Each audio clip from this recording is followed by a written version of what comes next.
Kami tidak sendiri, Tuhan ada bersama-sama dengan kami. Dan perjamuan kudus yang akan kami terima adalah bukti penyertaan Tuhan yang luar biasa bagi kami. Mari ambil roti dan anggur yang sudah ada di tangan saudara. Kita berdoa bersama-sama. Saudara-saudara, setiap kali kita melakukannya, kita bukan sadar akan keadaan kita, sadar akan pergumulan kita, tapi sadar akan Tuhan yang sudah menyelesaikan semua pergumulan kita. Mari pegang roti. Sebab apa yang kuteruskan kepadamu telah aku terima daripada Tuhan. Ini apa yang kita lakukan adalah perintah Tuhan. Yaitu Tuhan Yesus pada malam waktu ia diserahkan, mengambil roti, mengucap syukur, memecah-mecahkannya. Dengarkan saudara yang tidak akur tubuh dan jiwanya kadang-kadang suka menyakiti tubuh, hari ini saudara disembuhkan oleh Tuhan. Psikosomatik, Tuhan sudah terpecah supaya kita jadi dapat keutuhan yang luar biasa. Engkau punya ketenangan yang ajaib. Dan berkata, nilai tubuhku yang diserahkan bagi kamu, perbuatlah setiap kali kamu melakukannya, kamu mengingat akan aku. Oleh bilur-bilur Yesus kami sembuh, bahkan orang-orang yang kami kasihi yang ada di rumah sakit, yang sementara menjalani pengobatan, disembuhkan oleh Tuhan. Percayakah saudara bahwa roti tangan kita persekutuan dengan tubuh Kristus? Mari makan dengan percaya dan terima dengan sukacita dalam nama Yesus. Haleluya, haleluya.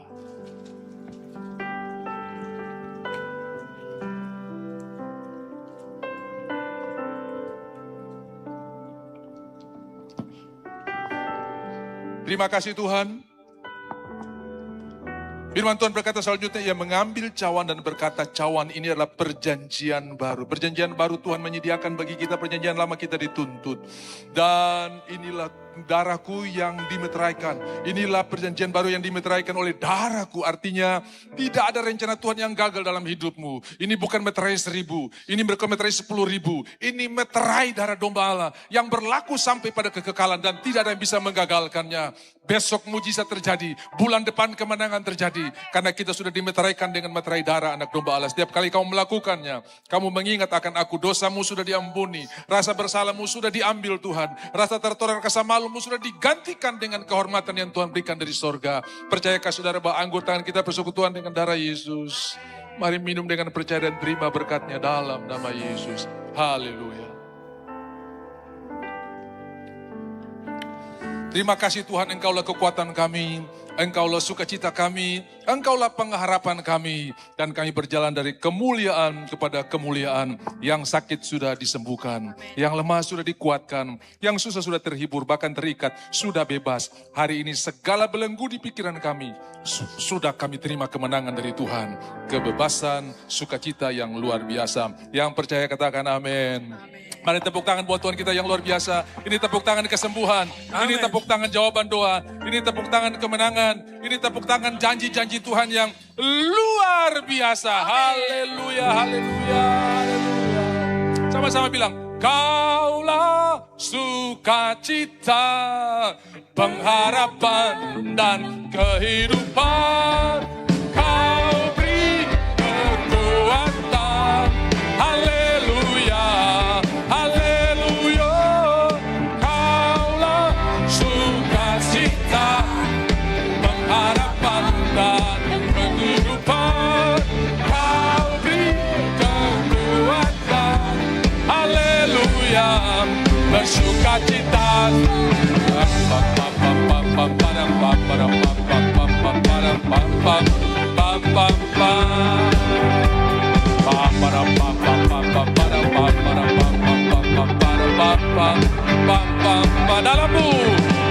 Dalammu ku temukan sukacita. Dunia takkan sanggup untuk berikan. Segala bebanku pun digantikan. Segala bebanku pun selama ku ada dalam, selama ku ada dalammu. Kaulah sukacita. Kaulah sukacita, pengharapan dan kehidupan. Kau beri kekuatan. Haleluya, haleluya, haleluya, haleluya. Kaulah sukacita, pengharapan dan kehidupan. Kau beri kekuatan. Haleluya, haleluya. Bersukacita, bersukacita selamanya. Bersukacita selamanya. Bersukacita. sukacita selamanya. Pam param pam pam pam pam param pam param pam pam pam pam param pam pam pam pam pam. Tuhan berkati. Nanti berikut lagi kita lanjut. Haleluya. Silakan saudara duduk. Shalom. Bapak Ibu, minggu depan kita sudah ada di minggu terakhir bulan Juli. Artinya sebentar lagi kita akan merayakan HUT kemerdekaan bangsa kita, saudara. Sudah Agustus dan Agustus adalah bulan terakhir untuk berpertama. Terasa. Coba sikut dulu. Tumpu pohon Natal belum bongkar, terus bongkar, saudara. Tumpu Merry Christmas belum turun, terus turun, saudara. Ya. Waktu berjalan cepat sekali dan mari kita pakai waktu-waktu ini untuk memuliakan Tuhan, menggenapi rencana Tuhan di dalam hidup kita. Saya percaya Immanuel Allah beserta kita ini bukan cuman slogan, tapi ini betul-betul pengalaman kita bersama-sama dengan Tuhan. Saudara-saudara yang dikasihi oleh Tuhan, tadi pagi saya sudah berbicara sebuah topik di mana Tuhan mengubah tanda tanya menjadi tanda seru. Ada banyak pertanyaan dalam hidup kita, ada pertanyaan yang butuh jawaban, ada pertanyaan yang butuh penjelasan. Ya saudara-saudara ya, kalau anak saudara bertanya, Papa kenapa hari ini pakai putih-putih? Oh ini kan hari Senin upacara, ya toh. Tapi kalau ada yang bertanya, kenapa kamu terlambat? Ini bukan butuh jawaban, butuh penjelasan. Nah dalam hidup kita ini banyak kali ada pernyataan dan pertanyaan yang butuh penjelasan. Kenapa aku harus hadapi ini Tuhan? Kenapa aku harus banyak sekali. Tuhan tolong jelaskan mengapa engkau yang berkata berkuasa. Kok begitu mudah aku mengalami persoalan. Nah begitu ada banyak. Nah itu sudah saya bicara tadi pagi. Tapi hari ini pada ibadah yang kedua ini saya ingin bicara tentang bagaimana Tuhan ditinggikan, mujizat terjadi. Saudara-saudara kita lihat dalam Injil Yohanes pasalnya yang ke-6. Sudah tahu Injil Yohanes ini adalah berbeda dengan 3 Injil yang pertama. 3 Injil Matius, Markus disebut Injil sinoptik. Sinoptik itu artinya sama, optik itu melihat. Jadi mereka melihat hal yang sama cuma dari sisi yang berbeda. Tetapi barangnya sama. Nah itu disebut Injil sinoptik. Sementara Yohanes ini banyak yang ditulis dalam Injil Yohanes lebih bersifat personal. Dan itu tidak ditulis oleh Injil yang lain. Sudah bisa lihat di awal Injil Yohanes di pasal 1 itu berbicara tentang firman yang telah menjadi manusia. Segala sesuatu dijadikan oleh dia dan tanpa dia tak ada satupun yang dijadikan. Kemudian Yohanes bersaksi tentang Tuhan Yesus. Inilah anak domba Allah yang menghapus dosa isi dunia. Lalu dia bersaksi tentang dirinya. Akulah orang yang disebutkan di dalam firman Tuhan. Di dalam kitab Nabi saya lebih spesifik. Jadi ingin saya ulangi buat saudara. Kalau saudara lagi bingung siapa saudara lagi bingung siapa sebetulnya saudara. Jawabannya sederhana, ada di dalam firman Tuhan. Jadi kalau orang bertanya, kamu tuh siapa? Kamu tuh talenta apa? Kamu tuh kelebihan apa? Kamu tuh siapa? Jawabannya begini. Aku seperti yang tertulis di dalam firman Tuhan. Amin. Sehingga kata orang itu tidak menjadi masalah buat saudara. Paulus dinilai orang macam-macam. Silakan, you bebas untuk menilai saya. Tapi saya juga punya pilihan untuk percaya atau tidak. Saudara-saudara ya. Kita tidak mungkin beli lakban dan lakban semua orang yang kita kenal untuk tidak bicara kita. Tidak bisa. Dia bebas untuk menilai kita, dia bebas untuk berbicara kepada kita, tapi kita juga punya pilihan mau terima atau tidak. Jadi kalau tidak punya unsur firman Tuhan, ignore saja. Tapi kalau ada unsur firman Tuhan, terima dengan sukacita.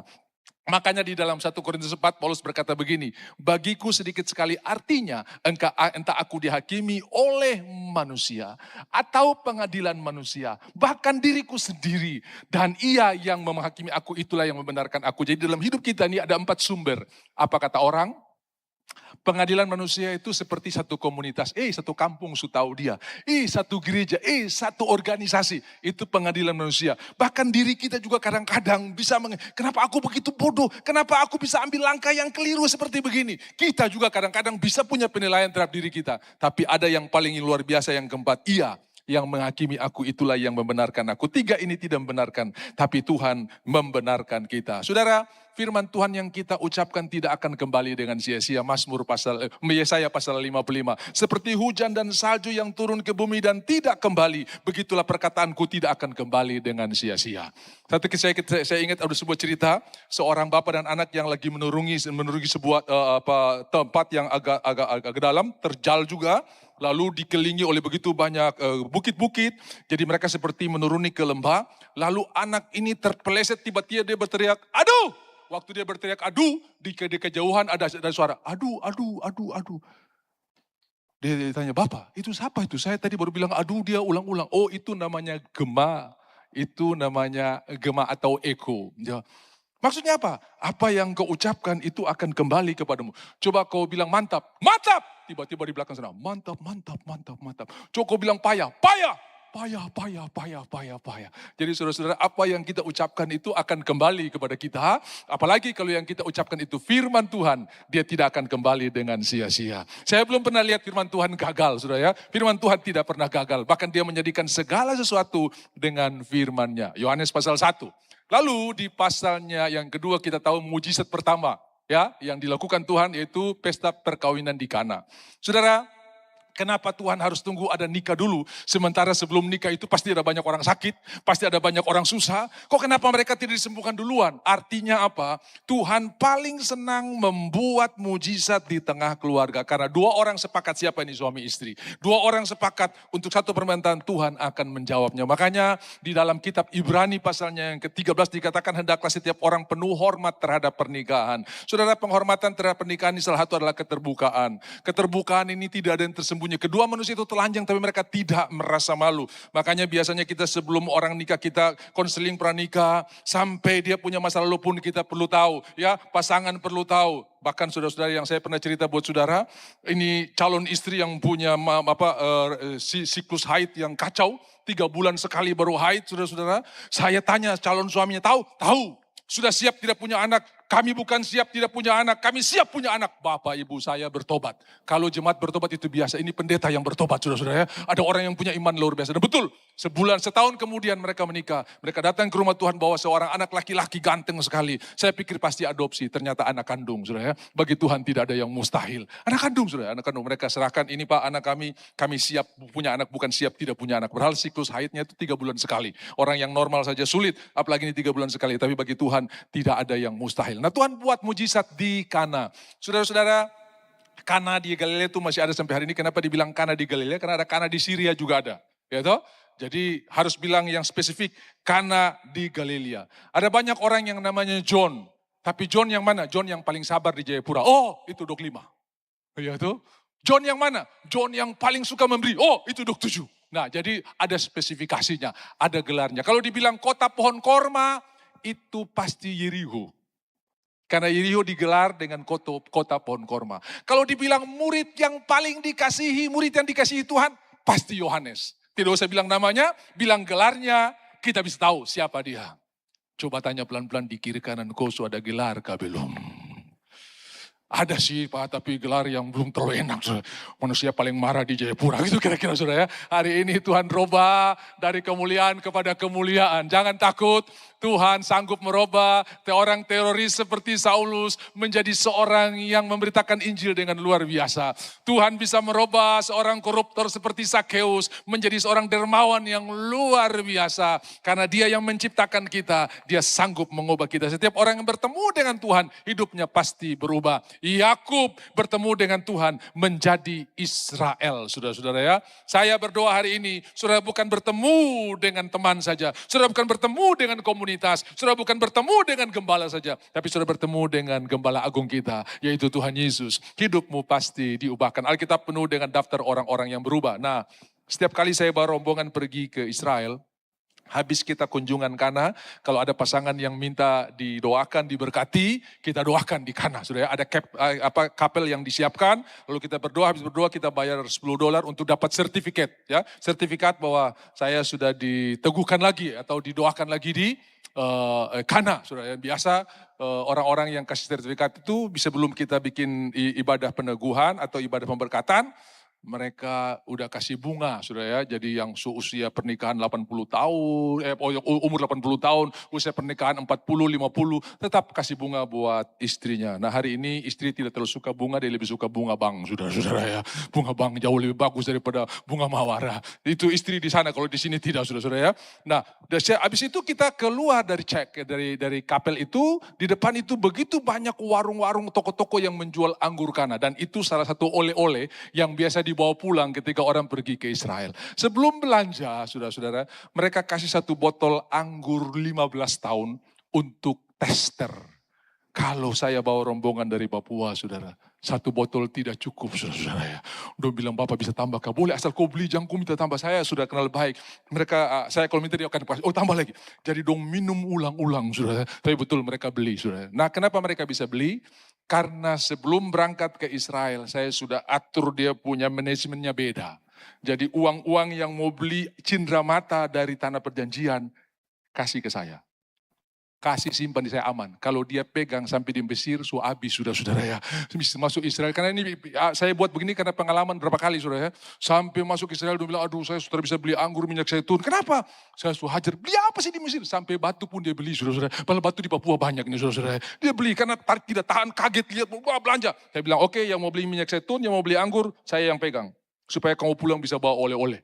Oh ya siap. Jadi kau mau kasih habis yang di kopu dompet silakan, tapi minimal oleh-oleh kau ada bawa pulang karena saya sudah pegang barang ini saudara-saudara ya. Jadi kita aman sekali ya, mau tester berapapun pasti beli. Nah itu di Kana, pasal 2. Lalu pasal 3, pembicaraan dengan Nikodemus ya, seorang pengajar Israel. Satu-satunya orang yang Tuhan Yesus sendiri sebutkan ini kalau seperti sekarang nih. Bukankah engkau profesor teologi ya? Bukankah engkau pengajar Israel, masa engkau, ini Nikodemus seorang pengajar, diakui oleh Tuhan, dia kuasai, sudah tahu yang namanya ahli Taurat. Mereka itu bukan cuman baca 5 kitab Musa itu, tapi mereka menyalin, sambil baca, sambil tulis, sambil baca, sambil tulis. Jadi betul-betul mereka hafal. Salah satu syarat untuk jadi ahli Taurat, ahli waris itu bisa mengucapkan titik koma 5 kitab ini. Kejadian keluar, kenapa? Karena mereka sambil baca, sambil catat. Ada saudara di sini yang tiap pagi perenungan baca Yohanes 2 sambil catat pada waktu Yesus pergi ke Kana. Ada saudara ya, tapi ahli Taurat, ahli mereka harus catat. Dan engkau seorang pengajar Israel, engkau tidak tahu. Itu pasal 3. Lalu saudara tahu, seperti Musa meninggikan ular tembaga, demikianlah anak manusia akan ditinggikan. Lalu ayat 16, karena begitu besar kasih Allah akan dunia ini, sehingga setiap orang yang percaya akan diselamatkan. Nah Bapak Ibu, itu pasal 3. Pasal 4, pembicaraan atau percakapan Tuhan Yesus dengan perempuan Samaria. Jadi sudah bisa lihat sedikit personal tulisan daripada Yohanes ini ya. Sedikit personal. Jadi pembicaraan akhirnya dia dari Tuhan, Nabi sampai Mesias hanya dalam waktu beberapa jam. Tuhan engkau tidak punya tiba. Nyata engkau seorang nabi. Ini Mesias, saudara ya. Akulah yang berbicara dengan kau. Mari datang dan lihat. Ada orang yang berbicara tentang masa lalu dalam sekejap. Saudara-saudara, dia naik dari Tuhan, Nabi, dan Mesias. Ada banyak orang percaya Yesus, tapi Yesus nabi saja, saudara ya. Beberapa agama lain berkata Yesus itu cuma nabi, tapi kita percaya Yesus adalah Tuhan. Amin. Nah itu pasal yang keempat. Lalu pasalnya yang kelima, penyembuhan orang di kolam Bethesda ya, orang lumpuh yang 38 tahun, ini gambaran Israel. Sudah tahu Israel itu mengembara 38 tahun. Ya, 2 tahun dituntun setelah 2 tahun sampai mereka di Kades Barnea, Tuhan suruh masuk, mereka pergi mengintai, walaupun itu bukan idenya Tuhan, dalam ide mereka akhirnya semua berubah setia, dan Tuhan bilang putar balik ya. Selama 38 tahun mereka mengembara di padang gurun sampai akhirnya genap 40 tahun. Yosua mengambil kepemimpinan, Musa berumur 120 tahun. Dia punya 3 fase 40 tahun. 40 pertama di istana Firaun, 40 tahun kedua di Midian, 40 tahun ketiga memimpin orang Israel 120 tahun. Ulangan 34 mencatat. Adapun Musa 120 tahun umurnya, matanya belum kabur dan kekuatannya belum surut. Dan saudara-saudara yang dikasihi oleh Tuhan, Yosua mengambil alih kepemimpinan ketika Musa lagi mantap-mantap, bukan lagi loyo-loyo, saudara-saudara ya. Dan membawa orang Israel masuk. Jadi ada 3 pemimpin besar di bangsa Israel. Musa mengeluarkan mereka dari Mesir, Yosua membawa mereka masuk ke tanah perjanjian, dan Daud membawa mereka ke Yerusalem. Ya, Daud yang membawa mereka ke kota pemerintahan Tuhan, Yerusalem. Saudara, itu pasalnya yang kelima. Lalu pasal 6 yang akan kita lihat dan kita pelajari. Itu dimulai dengan Tuhan Yesus menyendiri bersama-sama dengan murid-murid. Mereka mau pingin istirahat, mereka mau pingin rest. Tetapi karena orang tahu mereka di mana, datanglah orang berbondong-bondong. Yesus memberi makan 5.000 orang. Sesudah itu ayat 1, Yesus berangkat ke seberang danau Galilea, yaitu danau Tiberias. Sama ini satu danau dengan beberapa nama. Galilea ya, Tiberias, Genesaret. Nah, Genesaret itu harpa, Kineret. Karena seperti harpa, kalau saudara lihat dari udara, bentuknya itu seperti harpa. Ini satu danau dengan beberapa nama.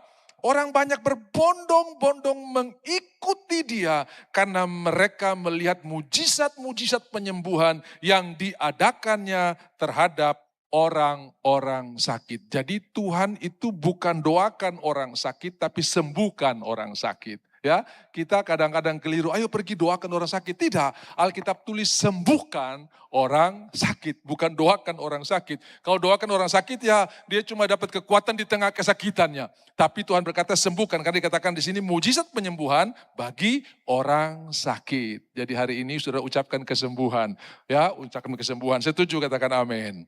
Nah, saya sudah bilang tadi di awal bahwa apa yang kita ucapkan akan kembali kepada kita, ya. Satu ketika ada sebuah perusahaan properti yang 2 konsultannya akan pensiun.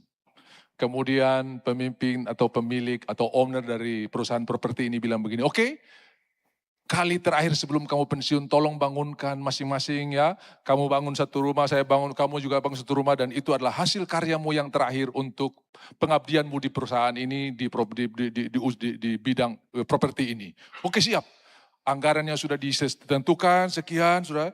Lalu yang satu ini dengan dedikasi dan loyalitas yang luar biasa, dia bekerja dengan sebaik mungkin dan dia berkata ini adalah momen terakhir saya harus menunjukkan profesionalisme dan kerja yang luar biasa. Dia beli material yang terbaik, dia beli bahan-bahan yang kelas 1, semuanya bagus walaupun dia tidak untung banyak, tapi dia ingin memberi yang terbaik, saudara-saudara. Sementara yang satu bilang begini, ini kan kesempatan terakhir, kapan lagi saya dapat proyek kayak begini. Dia beli material yang murah-murah, KW-KW-an saudara-saudara ya, dan dia untung banyak. Kenapa? Karena bisa setengah daripada barang-barang yang harus dibelanja itu untungnya. Yang satu ini hampir tidak ada untung, tapi dia bangun dengan kualitas terbaik.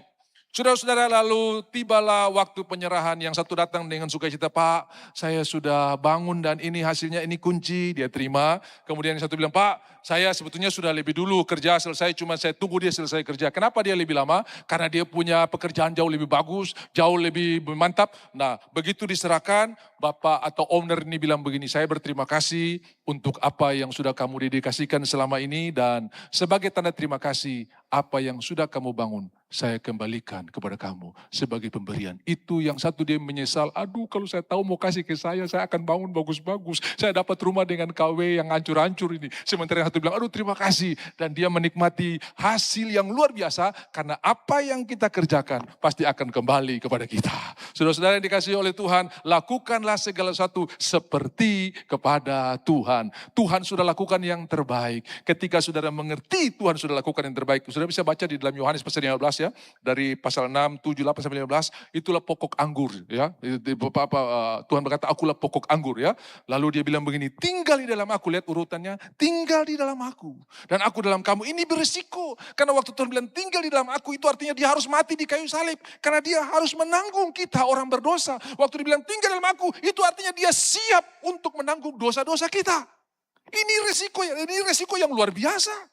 Tapi dia karena mengasihi kita, dia ambil resiko itu supaya dia bisa tinggal di dalam kita untuk mengerjakan kemenangan-kemenangan yang luar biasa. Jadi pertama Tuhan undang kita tinggal dalam dia, dan dia mati di kayu salib. Kemudian dia terlibat dalam hidup kita, seluruh hidup kita ada di dalam kontrol Tuhan.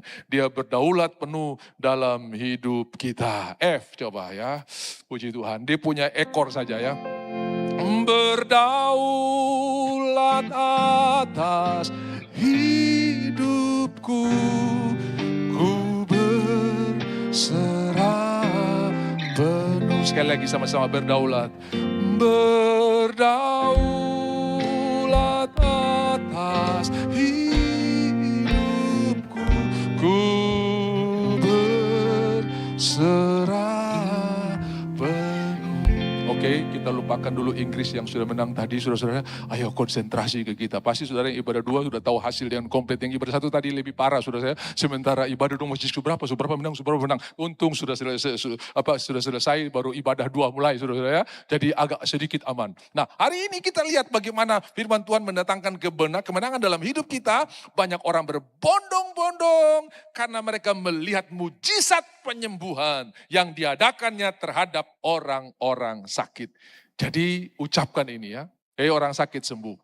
saya doakan ya supaya kamu bisa tahan. Tidak, Alkitab berkata sembuhkan orang sakit. Ayat yang ketiga, dan Yesus naik ke atas gunung dan duduk di situ dengan murid-muridnya.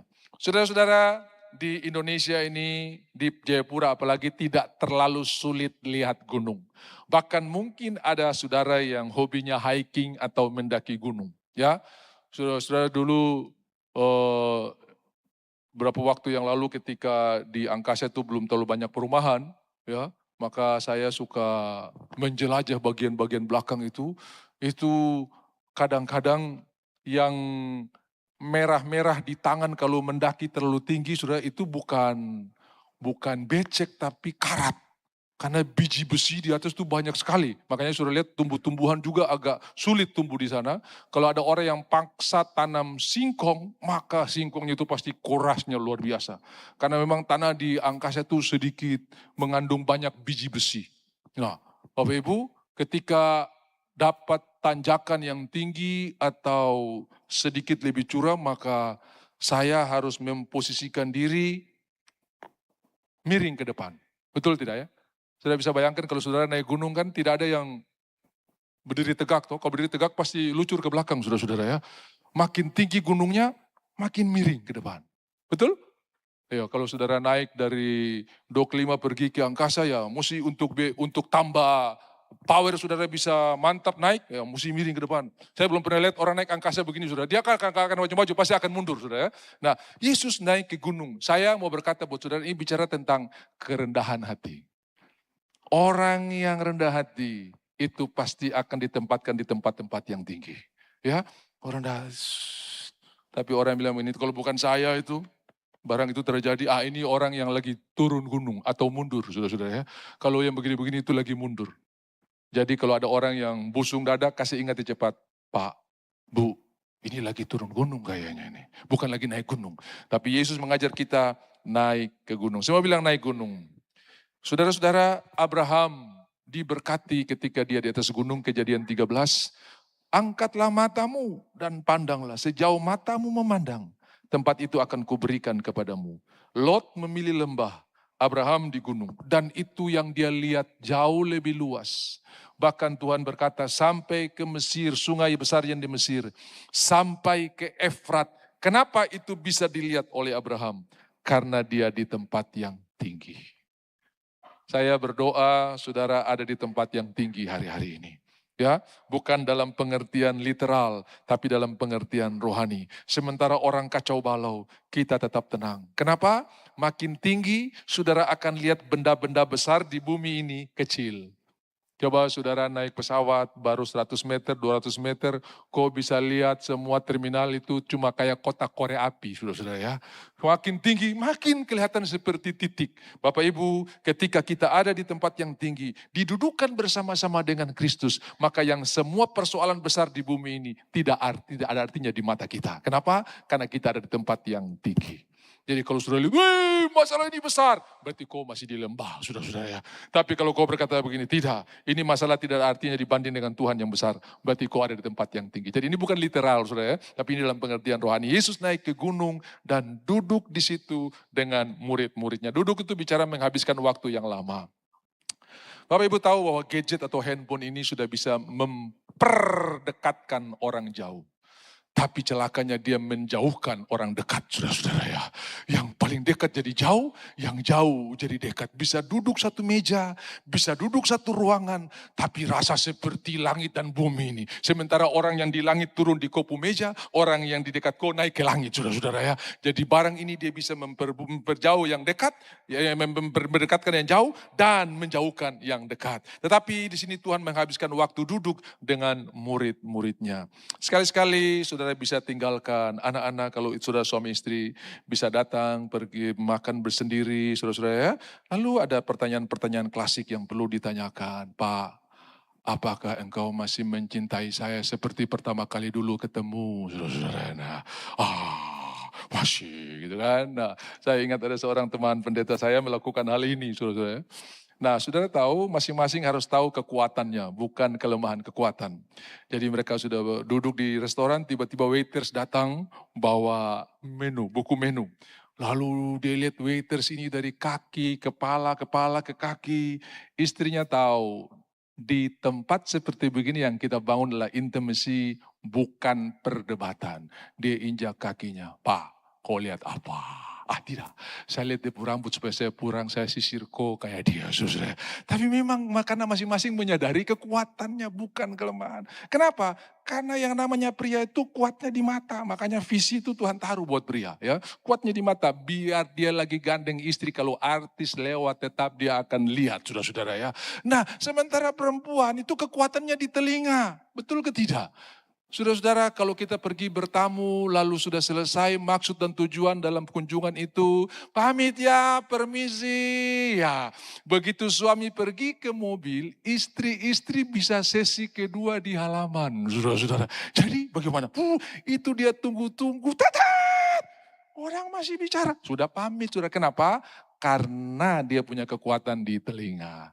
Ya, Bapak Ibu, ketika kita saling menyadari hal ini, maka waktu duduk itu duduknya berkualitas karena masing-masing tahu kekuatannya. Ya, istri saya ketika masih hidup, dia suka tanya satu pertanyaan bisa sampai 5 kali. Saya bilang, kok tanya ini 5 kali dan semua saya jawab.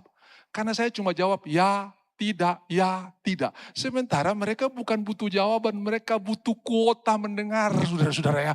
Banyak-banyak makin dijelaskan, makin enak bagi mereka, saudara-saudara ya. Jadi dia bukan butuh jawaban, butuh kuota untuk mendengar, saudara-saudara. Jadi ketika kita tahu hal ini, maka duduk di sini akan jadi duduk yang berkualitas. Saya berdoa duduk di meja makan saudara berkualitas, ya. Jangan saudara bentak, kok tanya ini 3 kali, kok tanya ini 4 kali, saya jawab semua iya, saya jawab semua iya.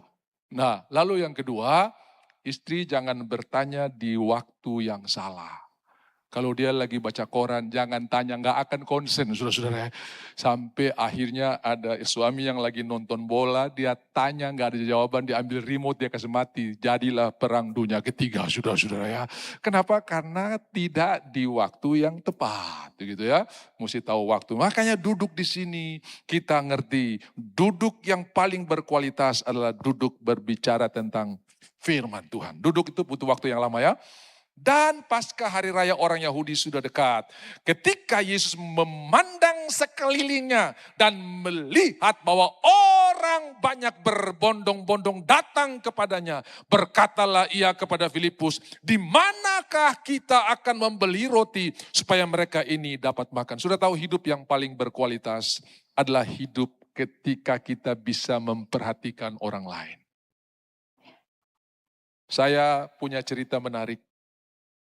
Seorang ibu yang kehilangan suami yang sangat dia cintainya pada waktu suaminya lagi jaya. Mengalami puncak penderitaan ketika anak satu-satunya laki-laki pun meninggal. Lalu dia berkata, Tuhan tidak adil, dia berhenti dari semua pelayanan, dia tidak lagi datang ke komunitas. Setiap kali dia pergi ke kuburan, pulang dia ngomel-ngomel. Dia berkata, Tuhan tidak adil, orang lain yang tidak setia aman-aman. Saya yang melayani Tuhan, kok bisa mengalami hal ini? Saudara, satu ketika dia lagi ngedumel, lagi marah, lagi ngoceh-ngoceh. Waktu itu hari agak gerimis, tiba-tiba di belakang dia ada bunyi binatang dan itu ternyata seekor kucing yang kedinginan dan kelaparan. Lalu dia lihat, dia jalan terus, kucing ini ikut dia terus. Sampai dia masuk ke rumah, kucing ini pun ikut masuk. Sadar bahwa kucing ini ada dalam kondisi yang mengenaskan. Dia bikin susu 1 gelas, dia ambil regal atau biskuit itu, dia taruh di sana. Kucing itu dalam sekejap menghabiskan kuenya itu dan minum susu itu. Saudara-saudara, begitu selesai, dia minum susu sampai selesai, dia makan biskuit yang dikasih. Kucing ini datang ke punggung kakinya, kemudian gosok-gosok badannya. Dan itulah untuk pertama kali dalam masa duka citanya, dia bisa tertawa. Lalu dia berpikir begini, layani kucing saja bisa happy. Apalagi kalau layani sesama. Dia keluar dari goa sakit hati, goa kekecewaannya. Dan dia terlibat kembali dalam pelayanan. Dan kali ini bahkan pelayanan yang di luar ekspektasi banyak orang dia ambil. Di gereja dia bukan cuma menjadi penerima tamu yang harus pakai baju bagus. Bahkan kadang-kadang dia menawarkan diri untuk jadi pekerja yang bisa membersihkan toilet, yang bisa mengatur bunga dan sebagainya. Saudara-saudara, dan akhirnya gembalanya bertanya, kok kamu bisa bangkit cepat itu? Hanya karena Tuhan bisa berbicara lewat seekor kucing. Saya kembali untuk menyadari bahwa hidup yang paling bahagia ketika hidup bisa menjadi berkat buat orang lain. Saudara-saudara, satu ketika ada seorang yang datang. Dia punya telinga penuh dengan berlian. Di lehernya ini kalung yang berat-berat. Lalu dia berkata, Pak Pendeta, Pak Gembala, saya tidak pernah bahagia dengan memiliki semuanya ini. Yang dulunya saya berpikir saya bahagia kalau saya punya barang ini. Pendetanya bilang ini, Ibu mari sini dulu. Tolong cerita, kenapa ibu bisa bahagia walaupun ibu tidak punya emas dan berlian sehebat perempuan ini. Lalu dia cerita kesaksiannya. Melayani membuat kita bisa menemukan kebahagiaan yang sejati. Angkat mata dan lihat. Ya, jangan cuma sendiri sudah ya. Tapi Yesus mengangkat mata. Ia memandang sekelilingnya dan minimal saudara berdoa. Saudara-saudara saya prihatin juga karena orang Kristen juga yang buat. Ya, begitu banyak meme yang dibuat dalam kondisi bangsa kita seperti sekarang ini. Dan salah satu meme yang terakhir yang saya terima, itu gambarnya, sangar sekali. Bunyinya begini.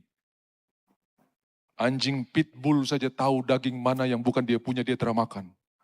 Ini manusia tertahu diri, orang punya dia hajar semua. Ini lagi bicara tentang korupsi, saudara-saudara. Baru di bawah ada kasih ayat lagi, saudara-saudara ya. Saya bilang daripada you ngedumel, lebih baik kita lepaskan berkat atas bangsa ini. Semakin banyak orang yang melepaskan berkat, di timur, di tengah, di barat. Maka semakin besar akses yang Tuhan dapatkan untuk mengadakan kemenangan-kemenangan atas bangsa ini. Haleluya. Saudara, kenapa nasib Sodom dan Gomora ditentukan oleh orang percaya? Karena yang namanya orang percaya itu ada firman. Dan kalau ada firman, Tuhan turun naik. Lah kalau Tuhan turun naik, masa dia bakar tempat itu? Ini tidak ada akses.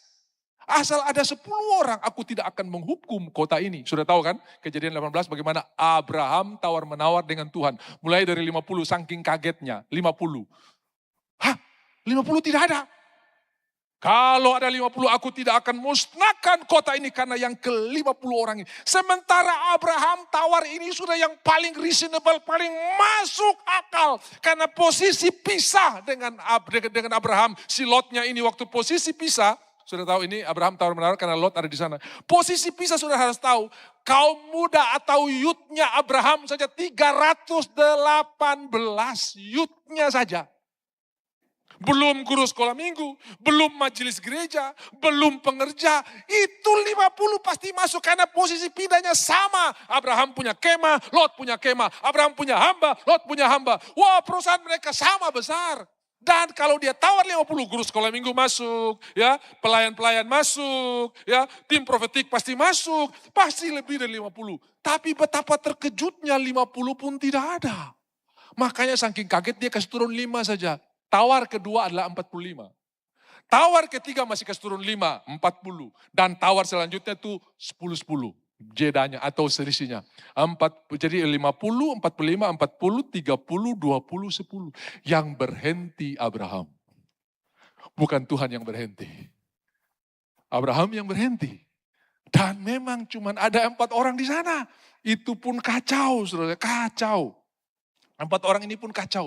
Karena Lot jalan sendiri, istrinya jalan sendiri. Sebab waktu kedua malaikat ini sampai di Sodom, Lot yang bikin kopi, Lot yang bikin teh. Harusnya ini tugas istrinya. Mungkin istrinya lagi arisan, saudara-saudara ya. Jadi tidak ada di rumah. Sampai seperti demikian, saudara-saudara. Itu keluarga yang amburadul, kacau benar. Tapi saudara-saudara mereka tetap diperhitungkan. Bapak Ibu yang dikasihi oleh Tuhan. Hanya ada 4 orang. Dan 1 jadi tiang garam, tinggal 3 orang. Dan ketika ketiga ini milih pindah di Soar, Soar tidak jadi dimusnahkan. Padahal Soar termasuk kota-kota Sodom yang akan dimusnahkan. 3 orang ini membuat Soar masih ada. Kalau saudara nyusur laut mati, saudara akan ketemu sebuah kota di daerah Israel namanya Soar baru, New Soar.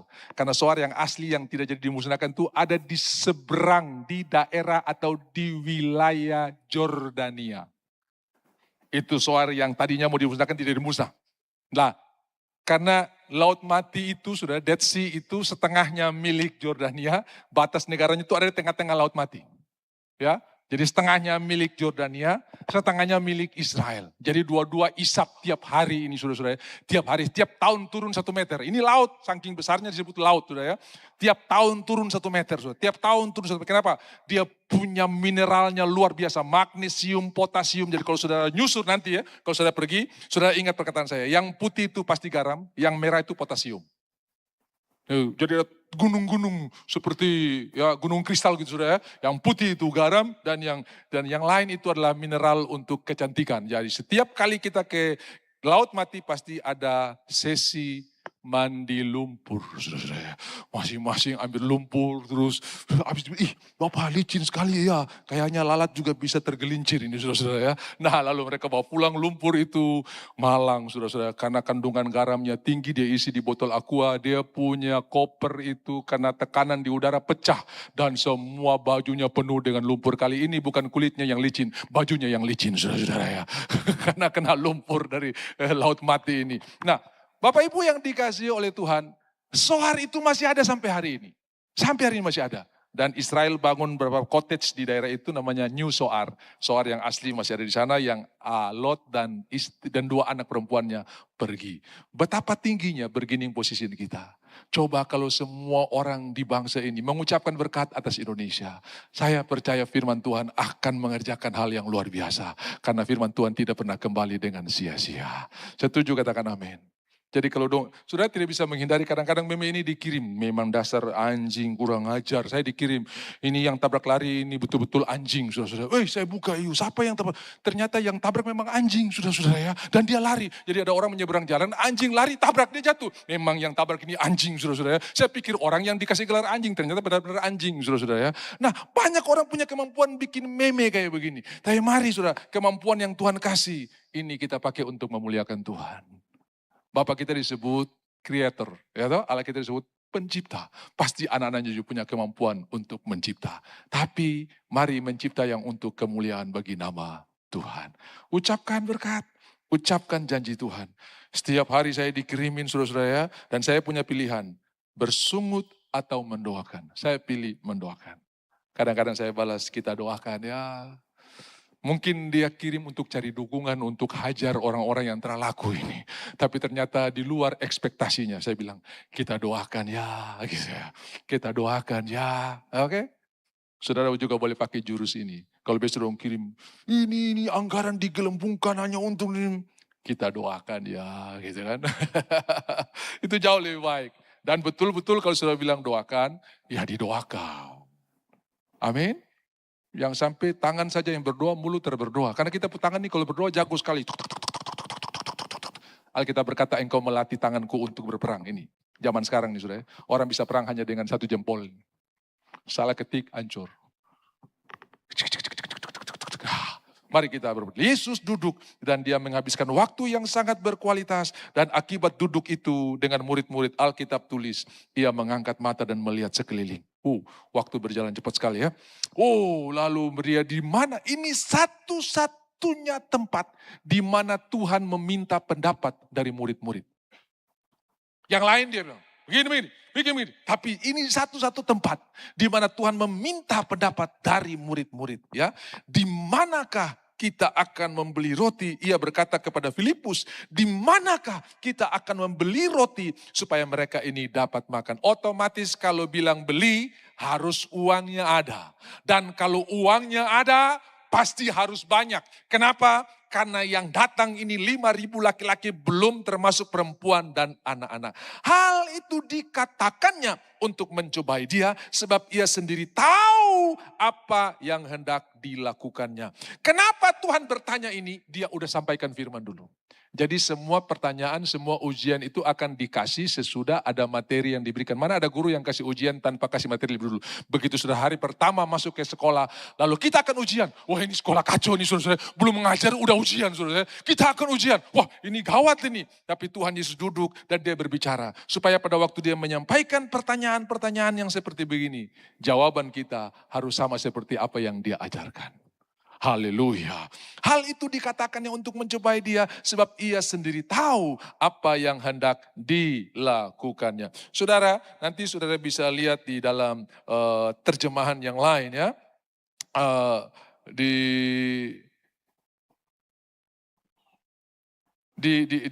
Dikatakan di dalam ayatnya yang ke-6 dalam King James Version ya. And this he said to prove him. Ya, jadi ini bukan mencobai, tapi ini untuk membuktikan bahwa apa yang tadi diajarkan betul-betul masuk. Ya, bukan mencobai, karena Tuhan tidak pernah mencobai. Mencobai iblis, saya sudah sampaikan saudara. Mencobai dan menguji itu dua hal yang berbeda. Mencobai itu hal-hal baik dibuang, hal jahat diambil. Kalau menguji itu hal-hal jahat dibuang, hal-hal baik yang diambil. Ya, seperti pemurni logam, aku akan duduk untuk memurnikan emas, seperti perak. Nah itu, begitu dia bakar, aduh Tuhan panas. Itu semua rumput-rumput, semua kotor-kotor naik, dibersihkan, bang, sampai wajahnya bisa tercermin, itu namanya menguji.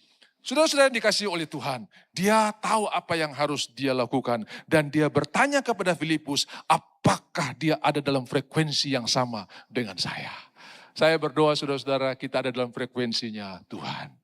Kita ada di dalam garisnya Tuhan.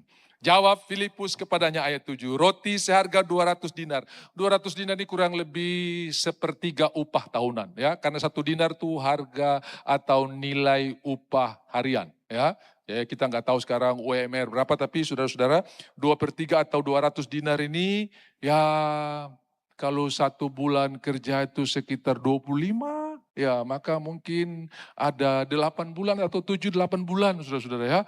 Ini biaya 200 dinar ini. Roti seharga 200 dinar tidak akan cukup untuk mereka sekalipun masing-masing mendapat sepotong kecil saja. Bagaimana mungkin seorang yang baru duduk dengan Tuhan berbicara tentang kebenaran bisa berkata sepotong kecil di hadapan Raja segala raja yang gantungkan langit, bintang di langit ya, yang membuat alam semesta ini dari tidak ada ya.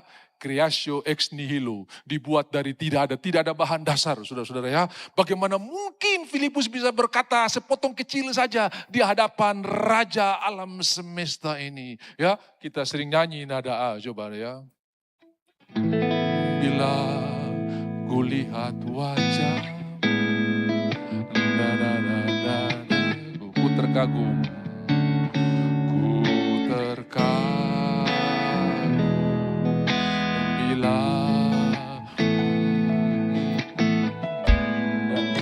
dan karya tangan ku tersayang karena semua yang baik dalam hidupku itulah kau beri kesempatan yang baik dan ingin mengenalmu Tuhan lebih dalam dari semua yang ku lakukan. Oh, tiada satu yang melebihi. Ku ada untuk menjadi penyembah. Biarlah lagu doa dari lagu ini menjadi bagian kita. Aku ingin mengenalmu. Sehingga kita tidak akan berkata seperti Filipus, sepotong kecil saja di hadapan orang Tuhan yang sanggup membuat dari tidak ada menjadi ada. Haleluya. Saya tidak tahu saudara mungkin lagi bilang, aduh bagaimana mau hidup ini. Barang-barang sudah naik, barang sudah naik lebih dulu sebelum gaji naik, sebelum pendapatan naik. Mari ingat kita ada di hadapan Raja yang Maha Tinggi. Jangan berkata seperti Filipus, baik sekalipun sepotong kecil. Seorang dari murid-muridnya yaitu Andreas. Andreas ini seorang yang bisa melihat potensi orang lain.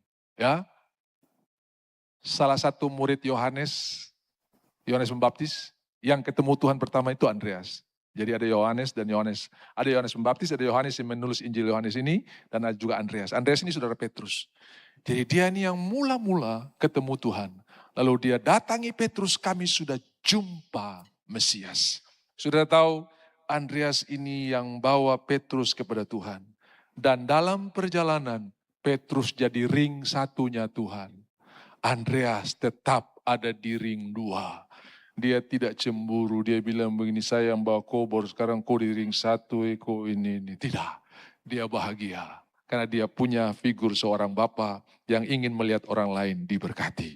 Andreas ini punya kemampuan untuk melihat dan dia yang bawa anak kecil ini. Di sini ada seorang anak yang mempunyai 5 roti jelai dan 2 ikan. Tetapi apakah artinya itu untuk orang sebanyak ini? Masih sama saudara-saudara ya. Tetapi dia dengan nekat, dengan berani bawa kepada Tuhan Yesus. Kata Yesus, suruhlah orang-orang itu duduk. Semua bilang duduk.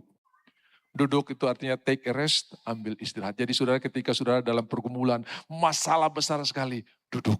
Tarik napas, lalu mulai renungkan kebaikan Tuhan. Duduk. Dan saudara waktu mereka duduk, yang muncul cuma Tuhan. Waktu saudara duduk, yang muncul cuma Tuhan. Ya, karena kalau semua berdiri, kita tidak lihat Tuhan di mana. Tapi ketika semua duduk, Tuhan sendiri yang berdiri, pegang roti. Semua duduk dan mereka duduk dalam kelompok menurut Markus pasal 6, kelompok 50 dan kelompok 100. Artinya komunitas itu penting sekali. Saudara-saudara, jangan pernah tinggalkan komunitas. Komunitas itu dampaknya luar biasa. Dan ada komunitas yang paling kecil yaitu di rumah kita, di keluarga kita. Meningkat lagi mungkin di lingkup pekerjaan saudara. Makin sering saudara ngumpul makin bagus saudara ya. Dan 50 dan 100 itu bicara tentang kelipatan 5. Kasih karunia yang berlimpah-limpah. Dan Yesus mengambil roti. Ayat 10. Kata Yesus, suruhlah orang-orang itu duduk, adapun di tempat itu banyak rumput, maka duduklah orang-orang itu kira-kira 5.000 laki-laki banyaknya. Masih ingat Mazmur 23? Engkau membaringkan aku di padang yang berumput hijau. Ini dia berikan rest, dia berikan istirahat, dan istirahat yang sejati hanya ketika kita merenungkan firman Tuhan.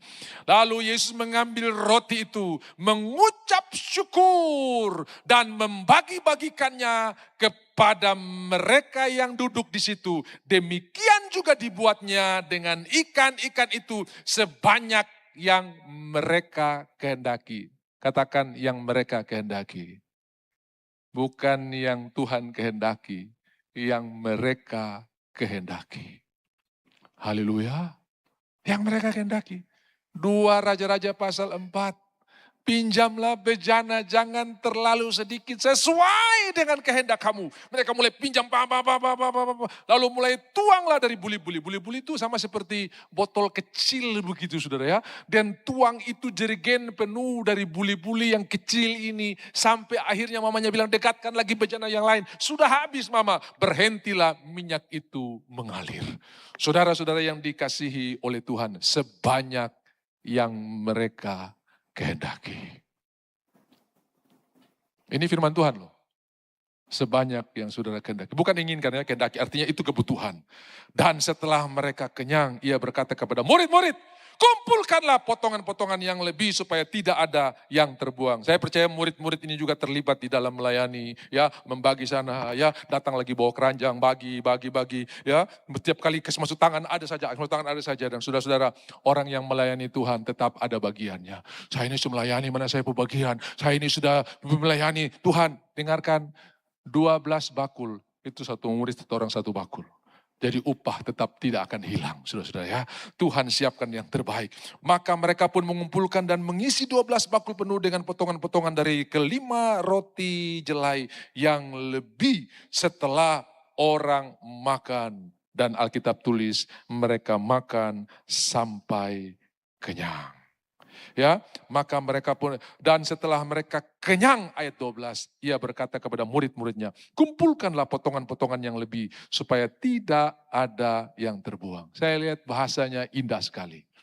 Biasanya kalau kita datang sesudah orang selesai makan, dia bilang, puji Tuhan masih ada sisa, ya. Tapi sudah Tuhan bilang, puji Tuhan masih ada lebih, gitu kan. Ini lebih bukan sisa, saudara-saudara ya. Jadi di dalam Tuhan itu bahasanya bahasa profetik. Gitu. Aduh minta maaf ini tinggal ini sisa sih gitu. Coba saudara pakai yang lebih baik bahasa profetik. Puji Tuhan kau datang masih ada lebih ini ya. Jangan bilang masih ada sisa, masih ada lebih. Nah, Tuhan ajarin ini ya. Lihat nih. Maka ia mengumpulkan setelah mereka kenyang ia berkata kumpulkanlah potongan-potongan yang lebih. Artinya Tuhan memberkati kita lebih. Baru sudah bisa bilang, pasti ada sisanya. Karena lebih, sudah ya. Tapi lebihnya itu yang penting. Ya, ada lebih supaya tidak ada yang terbuang. Maka mereka pun mengumpulkan dan mengisi 12 bakul penuh dengan potongan-potongan dari kelima roti jelai yang lebih setelah orang makan. Ketika orang-orang itu melihat mujizat yang telah diadakannya, mereka berkata, dia ini adalah benar-benar nabi yang akan datang ke dalam dunia. Karena Yesus tahu bahwa mereka hendak datang dan hendak membawa dia dengan paksa untuk menjadi dia raja. Ia menyingkir pula ke gunung seorang diri. Orang lain cari posisi, Tuhan tinggalkan posisi. Memang kalau dia jadi raja agak sulit mau salibkan raja, saudara-saudara ya. Dan dia lebih pilih, jangan jadi bilang-bilang ya. Jangan, kenapa? Semua orang akan paksa karena mereka mau Mesias jadi raja. Tapi mereka tidak tahu dia datang untuk mati. Nanti dia akan datang sebagai raja. Yang pertama dia mengendarai keledai. Yang kedua di dalam kitab Wahyu dia mengendarai kuda. Karena dia datang sebagai raja. Haleluya. Tuhan memberkati. Kalau sudah diberkati dengan firman Tuhan katakan amin. Mari kita bertepuk tangan buat Tuhan kita. Ini tepuk tangan kemenangan, tepuk tangan janji Tuhan. Dan saya ajak kita bangkit berdiri bersama-sama. Singer saya ajak mari maju ke depan. Kita nikmati berkat-berkat yang luar biasa ini. Dan kita teguhkan, kita doa bersama-sama. Saudara-saudara yang dikasihi oleh Tuhan. Semua doamu sudah didengar oleh Tuhan. Haleluya, haleluya. Terima kasih Tuhan, terima kasih Tuhan, terima kasih Tuhan. Engkau ada bersama-sama dengan kami. Kami tidak perlu takut. Karena Tuhan berjalan bersama-sama dengan kami. Haleluya. Kau kuatkan, aku bertahan, kau harapan dalam kesesakan, kau buktikan kesetiaan-Mu Tuhan, Engkau Allah Immanuel,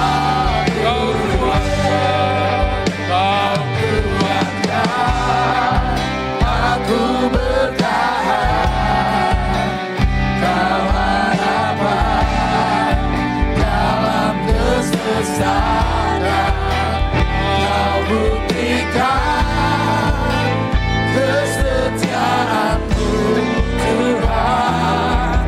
Saudara saja, kau kuatkan, haleluya, Bapak Ibu saja.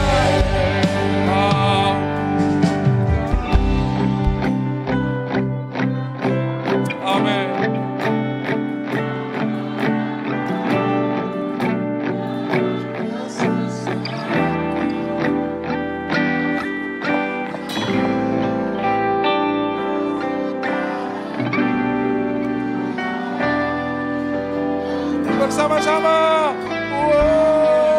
Kau kuatkan, aku bertahan, dalam harapan, dalam kesesakan, kau buktikan kesetiaan-Mu Tuhan, Engkau Allah Immanuel, Engkau Allah Immanuel, Engkau Allah Immanuel.